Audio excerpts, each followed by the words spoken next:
एक समय की बात है। सम्राट अशोक अपने वजीर के साथ अपने राज्य का दौरा करने निकले। वह घूमते घूमते एक चबूतरे के पास पहुंचे, जहां एक बौद्ध भिक्षु ध्यानमग्न थे। उन्हें देखकर सम्राट अशोक रुके और उन भिक्षु के पास जाकर उनको नतमस्तक होकर प्रणाम किया। भिक्षु ने आंखें खोली और देखा कि सामने सम्राट अशोक खड़े थे, जो उन्हें सर झुकाकर प्रणाम कर रहे थे। भिक्षु ने सम्राट अशोक को आशीर्वाद दिया। अब सम्राट अशोक वापस अपने महल की ओर चल पड़े। जब वे अपने महल वापस पहुंचे, तब उनका वजीर बहुत नाराज हुआ। सम्राट ने उससे पूछा कि क्या हुआ, तुम इतने नाराज क्यों हो? तब वह बोला कि महाराज, मैं यह सोचकर असमंजस में हूँ कि जिस सम्राट के मस्तक पर तिलक लगाने के लिए जनता उत्सुक रहती है, उस सम्राट अशोक ने एक भिक्षु के सामने अपना सर झुका दिया। यह देखकर मुझे बहुत बुरा लगा। क्या यह सब आपको शोभा देता है कि आप एक भिक्षु के सामने झुक जाएं? यह सुन सम्राट अशोक मुस्कुराए और शांत मन से अपने कक्ष में चले गए। धीरे धीरे कई महीनों का समय निकल गया। फिर एक दिन सम्राट अशोक ने अपने वजीर को बुलाया और कहा कि आपको एक छोटा सा काम करना है। यह एक प्रयोग की तरह है। सम्राट अशोक वजीर को एक थैला देते हुए बोले कि आपको यह थैला लेकर बाजार जाना है और इस थैले में जो भी सामान है उसे बेचकर आना है। साथ ही एक शर्त है कि जब तक आप बाजार न पहुंच जाए, तब तक आपको इस थैले में क्या है यह नहीं देखना। वजीर यह सोचकर असमंजस में था कि सम्राट मुझे ऐसा काम क्यों दे रहे हैं। मैं तो वजीर हूँ, यह मेरा काम नहीं है। परंतु सम्राट का आदेश था, तो उसने आदेशानुसार काम किया। जब वह बाजार पहुंचा, तो उसने थैला खोलकर देखा। उसमें 4 चीजें थीं जिन्हें उसे बेचना था। पहली भैंसे का सर, दूसरा घोड़े का सर, तीसरा बकरे का सर और चौथा आदमी का सर। यह देख आश्चर्य में पड़ गया कि यह क्या आदेश है, लेकिन फिर भी उसने आदेश का पालन किया। उसने बाजार में अलग अलग दुकानों पर जाकर बड़ी मुश्किल से 3 सर भैंसे का, बकरे का और घोड़े का बेच दिया।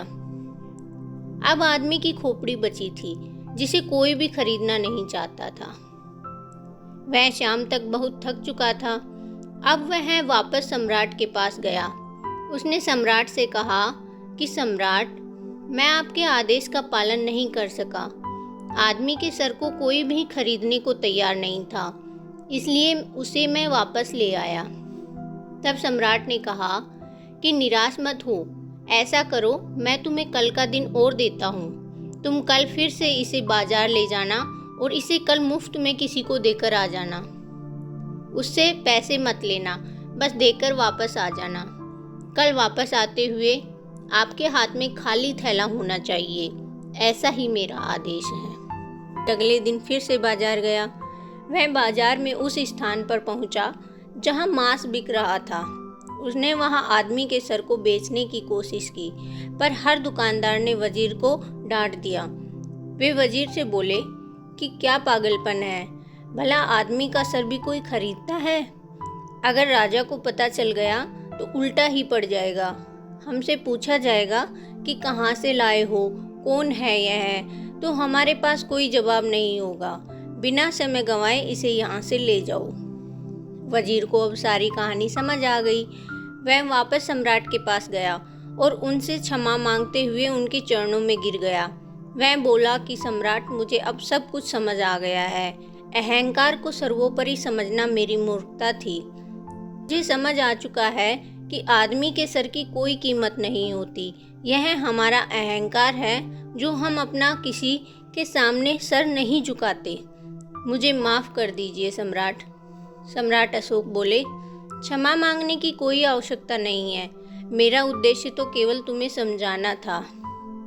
तुम ही बताओ कि क्या मेरी मृत्यु के पश्चात तुम सदैव मेरा सर अपने पास रखोगे, सदैव संभाल पाओगे? वजीर ने कहा, नहीं।